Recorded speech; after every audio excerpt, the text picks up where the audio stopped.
মাই Valentine, মাই everything. কি দেখছেন ওভাবে তাকিয়ে?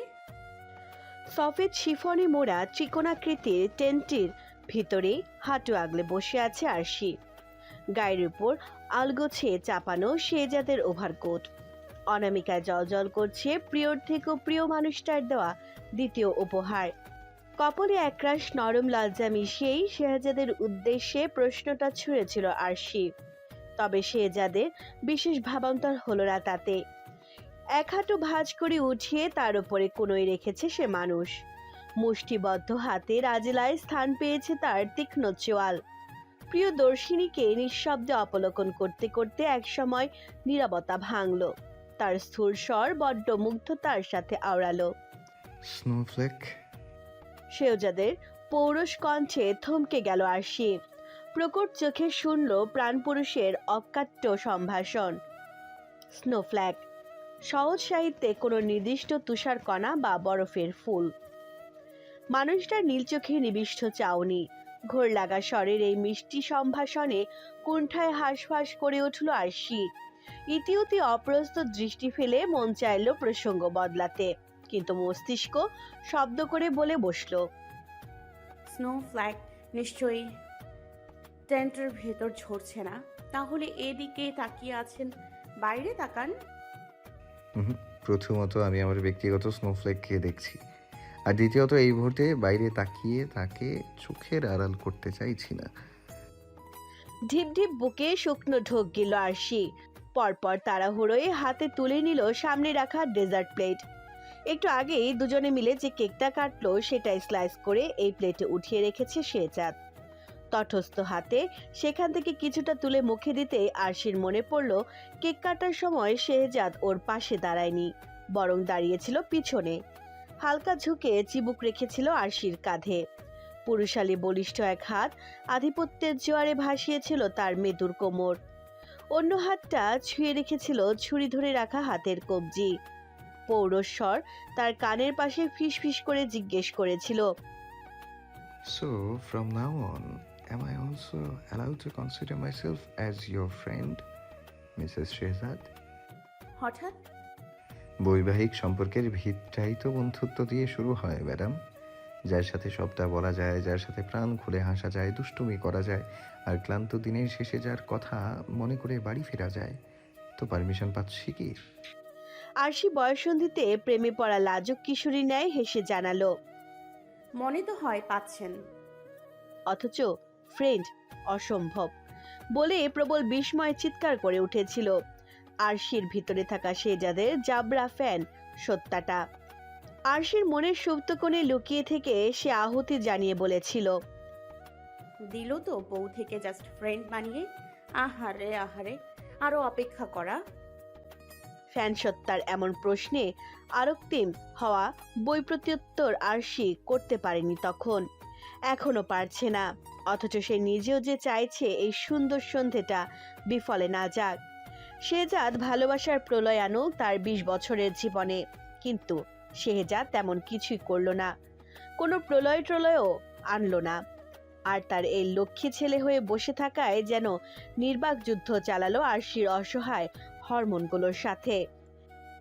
কিসের হরমোন?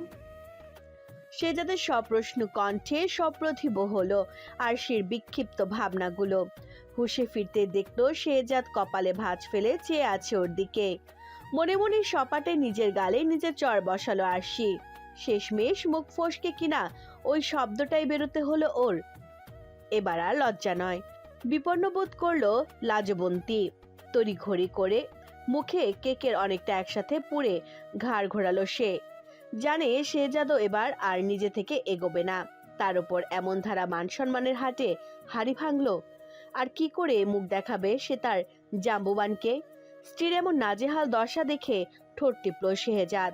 প্রসঙ্গ পাল্টে জিজ্ঞেস করলো, কেকটা কি অনেক মজার? আরশির অন্যমনস্ক জবাব এলো, কেন? না মানে খেতে গিয়ে নাকেও লাগিয়ে ফেললে যে, তাই ভাবলাম ওকেও বোধহয় দিলে খানিকটা টেস্ট করতে। আফসোস শুধু আমাকে কেউ এভাবে একটু টেস্ট করতে দিল না। শেহজাদের অত শত হেয়ালি কথা খেয়াল করলো না আরশি। তবে মোটামুটি মার্বেল সাইজের চোখ বানিয়ে সে ফিরে চাইলো, পাল্টা শুধালো। নাককে টেস্ট করতে দিয়েছে মানে? মানে খেতে গিয়ে নাকেও ক্রিম লাগিয়ে ফেলেছো তাই বললাম। কথাখানা শোনা মাত্রই আরশি প্রথমে কিছুক্ষণ আন্দাজেই ডলল নাকের ওপর। ক্রিম মুছতে না পেরে চোখ টেরা করলো, কিন্তু আজ যেন নিজের নাকও তার দৃষ্টির সীমানার বাইরে চলে গেছে। এত কিছুর পরও যেন লাভের লাভ কিছুই হলো না। তখন ঝুঁকে এলো শেহজাদের মুখের দিকে, উদ্বিগ্ন স্বরে জানতে চাইলো। কোথায় লেগেছে একটু দেখিয়ে দিন তো। শেহজাদ মহাবিষ্টের ন্যায় তাকিয়েছিল এতক্ষণ। আরশির প্রশ্নে হঠাৎ সপ্রতিভ হলো তার মস্তিষ্ক। ধীরে ধীরে নিজের নাকের মাথায় তর্জনী দেখিয়ে বলল। এখানটায়? আরশি মাথা নাড়ালো, কিন্তু মোছার জন্য হাতটা তুলতে বাদ সাধলো শেহজাদ। বলে বসলো। কিউট লাগছে তো, মুছো না। কিউট লাগছে না, তার মজা নিচ্ছে জাম্বুবান। চোখ ছোট ছোট করে চাইলো আরশি। অকস্মাৎ নিজের টিকালো নাকটা লাগিয়ে দিল শেহজাদের গালের সাথে। শেহজাদকেও ক্রিমে মাখামাখি করে দিয়ে সরে এলো বিদ্যুৎ গতিতে। হতভম্ব বনে থাকা মানুষটার মুখের দিকে ছদ্ম অনুনয়ের চোখে তাকিয়ে বলল। এবার আপনাকেও কিউট লাগছে, প্লিজ মুছবেন না। বিস্ময় কাটতেই চোখ খিচে হেসে ফেললো শেহজাদ। তবে আরশি হাসলো না। শেহজাদের সহাস্যে মুখখানা মুগ্ধতার বৃষ্টি ঝাড়লো তার কৃষ্ণ বিবরে। শেহজাদকে এভাবে হাসতে আগে কখনো আরশি দেখেনি, কেউই বোধহয় দেখেনি। কি আশ্চর্য, যার হাসি দেখলে প্রেমে পড়ে যেতে হয়, তাকে কিনা আরশি এতদিন এতভাবে এড়িয়ে গেল।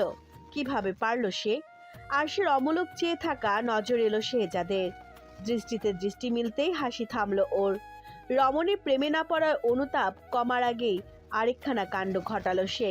হুট করেই কাছে এসে মিটিয়ে ফেললো ইঞ্চি খানেকের দূরত্ব। ধীর লয়ে নরম গালে গাল ছোঁয়াতে চোখ বন্ধ করলো আরশি। ভালোবাসার স্পর্শে দ্রবীভূত হলো তার কৈশোর পার হওয়া মন। কিন্তু যখন চোখ খুলল তখন শেহজাদ নিজের জায়গায়, ঠোঁট টিপে হাসছে সে। আরশি বিব্রত স্বরে শুধালো। এটা কি ছিল? Technically it's called settlement. তুমি আমার গালে ক্রিম লাগিয়ে দিয়েছো তাই আমিও দিলাম। আরশির মন খারাপ হয়ে গেল ভীষণ। অন্যদিকে তাকে মুখ ভার করলো, পরপর বিড়বিড় করেই আওড়ালো। কোথায় ভাবলাম আপনি বোধহয় চুপ। আমি বোধ হয়। শেহজাদ শুনে ফেলেছে বুঝতেই চুমুটুকু আর উচ্চারণ করলো না আরশি। তবে এদিকে ওদিকের ভাবনায় হুট করে মাথায় এলো স্নোবলের কথা। এত কিছুর মধ্যে যার জন্য ছাদে এলো তার কথাই কিনা বেমালুম ভুলে গিয়েছে সে। পরিতাপ কণ্ঠ নিয়ে আতকে উঠল মেয়েটা, শুধালো। আচ্ছা, আপনি তো ছাদেই ছিলেন, স্নোবলকে দেখেছিলেন কোথাও? আরশির উদ্ভাস্তর মতো করা প্রশ্নে নির্বিকার শেহজাদ। সে বেশ নির্লিপ্ত স্বরে বলল। রিল্যাক্স, তোমার ছেলে তার দাদা দাদির কাছেই আছে। স্বস্তির নিঃশ্বাস ফেললেও আরশির কৌতূহল থামলো না। সে চোখ ছোট ছোট করে তাকিয়ে শুধালো। যাক, এক সেকেন্ড, আপনি জানলেন কি করে সেটা? প্রলম্বিত শ্বাস ফেললো শেহজাদ, পরপর নরম স্বরে বলল। আমি স্নোবেলকে রাখতে বলেছিলাম তাদের। তার মানে স্নোবলকে পাওয়া যাচ্ছে না বলে আমাকে ছাদে পাঠানো আপনার প্ল্যান? বলতে পারো। আরশি তখনও বিমূঢ় চোখে তাকিয়ে অবিশ্বাস কণ্ঠে নিয়ে বলল। এটা তো রীতিমতো কিডন্যাপিং। শেষমেশ আপনি আমার ছেলেটাকে কিডন্যাপ করলেন। ভুল, কিডন্যাপ করায়নি, বরং স্নোবেল তার বাবাকে সারপ্রাইজ দিতে হেল্প করেছে মাত্র।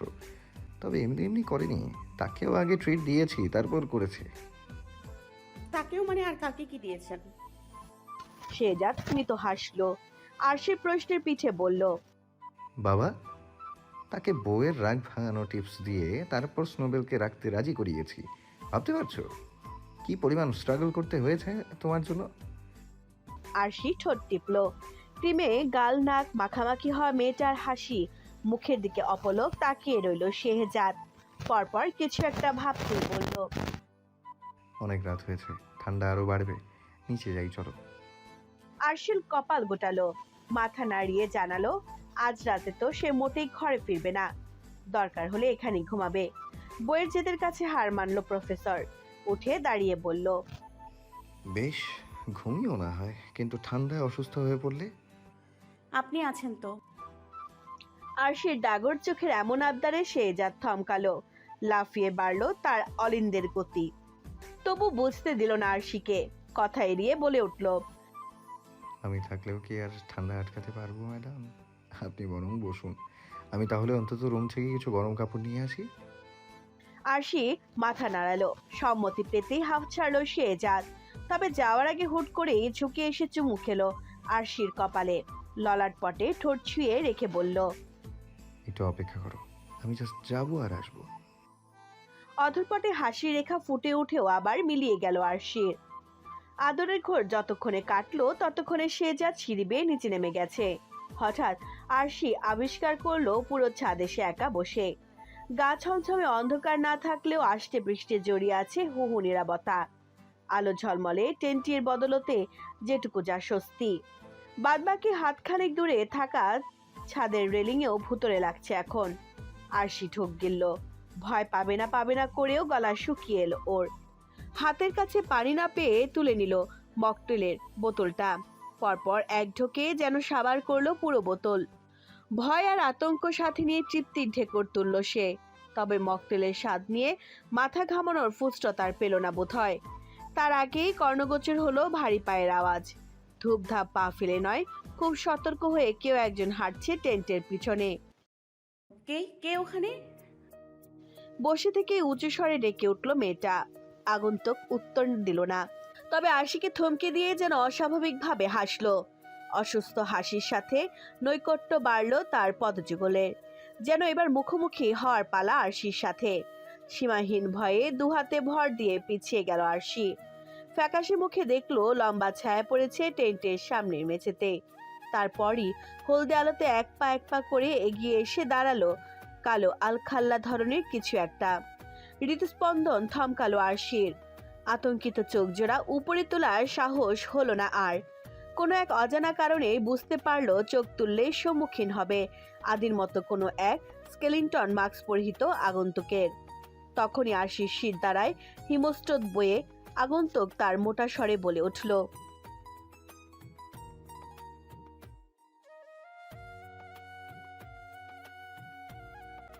শেহজাদ? আরশির তীব্র চিৎকারে থমকায় ধরণী। অন্তঃস্থলের আতঙ্কে আচমকা রং হারায় একটা উচ্ছ্বসিত মুখ। ভীত চোখ দুটো তুলতে ঘাড় বাঁকায় আদি। স্কেলিটন মাস্কের আড়াল থেকে আওড়ায়, Be louder, darling, because no one is here to listen your damn scream. শুকনো সন্ত্রস্ত ঠোক গিলল আরশি। ভয়টুকু মাথা থেকে সরিয়ে ভাবতে লাগলো আত্মরক্ষার উপায়। কি করে বাঁচাবে সে নিজেকে? শেহজাদের ফিরতে হয়তো মিনিট খানেক লাগবে, কিন্তু ততক্ষণ পর্যন্ত হলেও ওর কোনো ক্ষতি করা থেকে আটকে রাখতে হবে আদিকে। ব্যাস, মস্তিষ্ক তখন নীরবে খুঁজে চলল আত্মরক্ষার অস্ত্র। আর চোখে আশেপাশে চাইতেই চোখে পড়ল একটা ধাতব ছুরি। ডেকোরেশনের কোনো কাজে লাগলেও এখন অবহেলায় পড়ে আছে সেটি মেঝেতে। আরশির হাত থেকে ইঞ্চি খানেক দূরত্ব তার। তবে ধীরে ধীরে সেখান পর্যন্ত হাত নেওয়ার আগে আদি ঝুঁকে এলো আরশির সামনে। এতক্ষণ চোখে মুখে পৈশাচিক তৃপ্তি থাকলেও আরশির হঠাৎ এই ছদ্ম নির্লিপ্ততা বিভ্রান্ত করলো আদিকে। প্রচন্ড ক্রোধ নিয়ে কালো গ্লাভস পরিহিত এক হাত আরশির গলা পর্যন্ত উঠিয়েও হুট করে থেমে গেল সে। বাঁকা হেসে অসুস্থের মতো আওড়ালো, তুমি কি ভাবলে মেরে ফেলবো তোমাকে এত সহজে? I miss you baby. জেলে থাকতে যাকে এত মিস করলাম, জেল থেকে পালিয়ে তাকে এত সহজেই মেরে ফেলবো? না, এটা আমার সাথে ঠিক মানাবে না। এটুকু বলেই দুপাশে ঘাড় নাড়ালো আদি। বিষণ্ণ স্বরে ফের বলল, ইউ নো হোয়াট ডার্লিং, শিকারী কখন শিকার করে? যখন তার শিকারকে সর্বোচ্চ দুর্বল অবস্থায় সে পায়। শিকারের চোখে মুখে থাকে প্রবল ভয়, প্রাণ বাঁচানোর আকুতি। কিন্তু তোমার চোখে সেই ভয় কোথায় গেল Arshi? Don't you scared of me anymore. আমি তো কোনো লুজারকে ভয় পাই না আদি। ভেতরটা কাঁপলেও আরশির চোখে তখন অপ্রতিরোধ্য সাহস। দৃঢ়তায় মোড়ানো তার সুকোমল নারী কণ্ঠ, চিবুকের ভাঁজ উদ্বেগহীন স্পষ্ট। ভঙ্গুর নারী সত্তার এমন পরিবর্তনের চোয়াল শক্ত হলো আদির। অপমানে লাল হয়ে উঠল চোখগুলো। এত বদল, কণ্ঠে এত তেজ, কার কাছ থেকে শিখলে ডার্লিং? প্রফেসরের কাছ থেকে? আরশির ভয়হীন গলা যেন তেরা জবাব দিতে প্রস্তুত ছিল।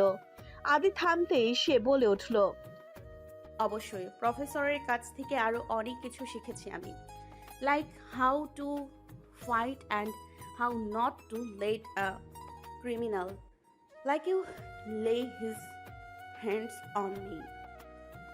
প্রথমে থতমত খেলেও পরবর্তীতে কপট হাসল আদি।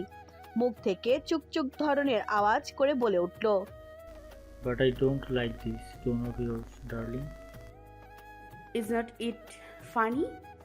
যে জিভ নাড়িয়ে তুমি তোমার পছন্দ অপছন্দের কথা বলছো, সেই জিভটাই হয়তো আর তোমার থাকবে না আদি। স্পষ্ট করে বলি। আরশিও ঝুঁকে এলো এবার, ফ্যাসফ্যাসে কণ্ঠে আওড়ালো, you should consider yourself lucky enough যে তুমি এতদিন জেলের ভেতরে ছিলে, আমাকে ছোঁয়া তো দূর, এই যে তুমি আমার সামনে এসে নিঃশ্বাস ফেলছো, সেজন্য তোমাকে না এবার 6 ফুট মাটির নিচে থাকতে হয়। রমণীর হুঁশিয়ার বার্তায় দাঁতে দাঁত পিষল আদি। পরপর একটা সিরিঞ্জ সমেত অন্য গ্লাভসবন্দি হাতটা উঠালো কঙ্কালাকৃতির মুখের সামনে। শীতল দৃষ্টি ফেলে বলল, বললাম না I don't like your tone. আমি চেয়েছিলাম তোমার কোনো ক্ষতি না করে তোমাকে এখান থেকে তুলে নিয়ে যেতে, but you left me with no choice. Adi থমকালো, অন্য হাতের আঙ্গুল দিয়ে কানের পাশে গুজে দিল আরশির কপালের উপর লেপ্টে থাকা চুলগুলো। তারপর সিরিঞ্জটা চোখের সামনে এনে বলল, এটা কি জানো? সিডেটিভস। মাত্রাতিরিক্ত প্রয়োগ করলে ভিকটিমের মৃত্যু পর্যন্ত ঘটতে পারে। তোমার সামনে দুটো অপশন খোলা। এক, এটা তোমার ঘাড়ের পাশে পুশ করলে তুমি কষ্ট কম পেয়ে মরবে। আর দুই, আমি নিজের হাতে গলা টিপে তোমাকে মারলে তুমি কষ্ট একটু বেশি পেয়ে মরবে। So which option will you prefer darling? দেখো, আমি চাই প্রফেসরের ওয়াইফ তার মৃত্যুর পথ সে নিজেই বাছাই করুক। কেন? Cause it will be fun. Arshi তখন আদির চোখে চোখ রেখে তাকিয়ে, সতর্কতার হাতের গতিবিধি। ছুরিটা পেতে এখন মাত্র যৎসামান্য অপেক্ষা, আর তারপরই চিরদিনের মতো খেলা শেষ হবে আদির। কিন্তু বিধি বাম, আদি দেখে ফেললো সেটা।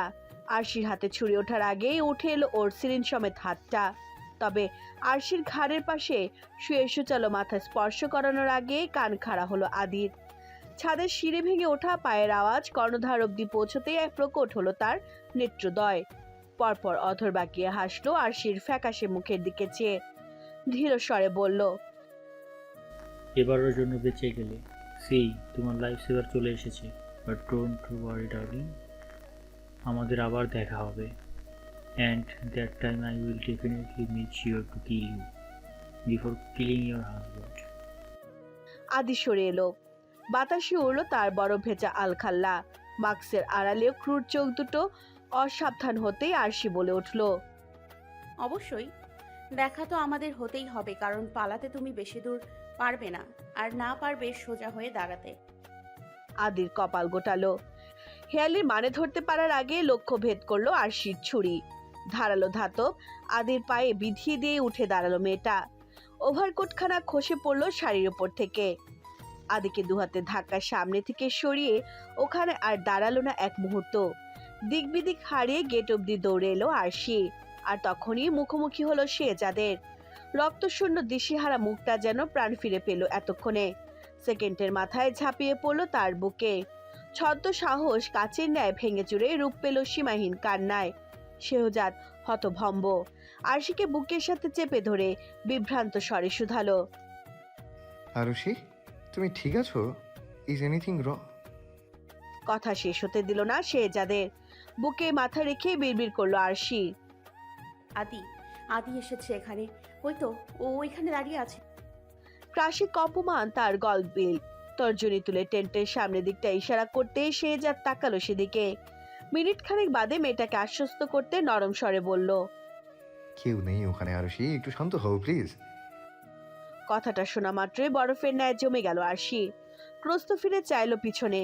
ফাঁকা ছাদ তার কণ্ঠের অবিশ্বাসকে শৃঙ্গে তুলল। উন্মাদের মতো আওড়ালো, অসম্ভব, আমি নিজের হাতে আঘাত করেছি আদির পায়ে, জখম নিয়ে এত তাড়াতাড়ি এখান থেকে সরে পড়া কোনো মানুষের পক্ষে অসম্ভব। ও নিশ্চয়ই আশেপাশে কোথাও লুকিয়ে আছে।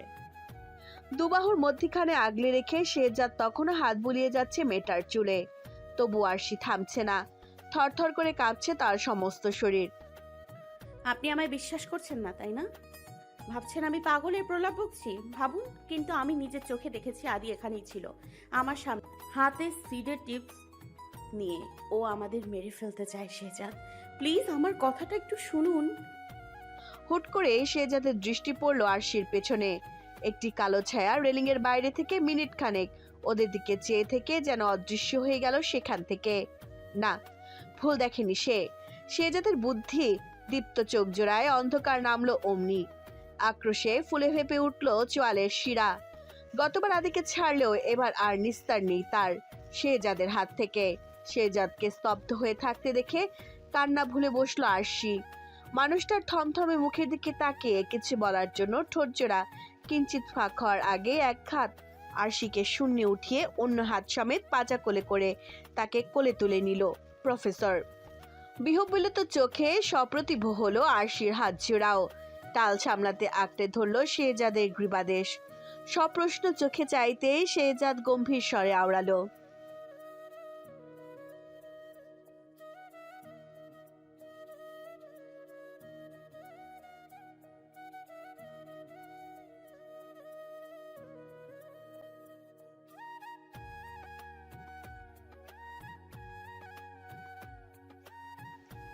বিস্ময় কাটাতে বিষণ্ণতায় ছেয়ে গেল আরশির কণ্ঠস্বর। শেহজাদ তার জন্য নিজেকে দোষ দিচ্ছে বুঝতেই সজোরে বলে উঠল, কিন্তু আপনি শেষ মুহূর্তে এসেও আমাকে বাঁচিয়েছেন। আপনার পায়ের আওয়াজ পেয়েই তো আমি সাহস করে ছুরি দিয়ে আঘাত করতে পেরেছি ওকে। প্রিয়দর্শিনীর সাহসিকতায় স্মিত হাসলো প্রফেসর। মুখ নামিয়ে আরশির মস্তিষ্ক কপালে ঠেকালো নিচের ললাটপট। বন্ধ চোখে নরম স্বরে আওড়ালো, And I am proud of you for that, Snowflake. I am proud.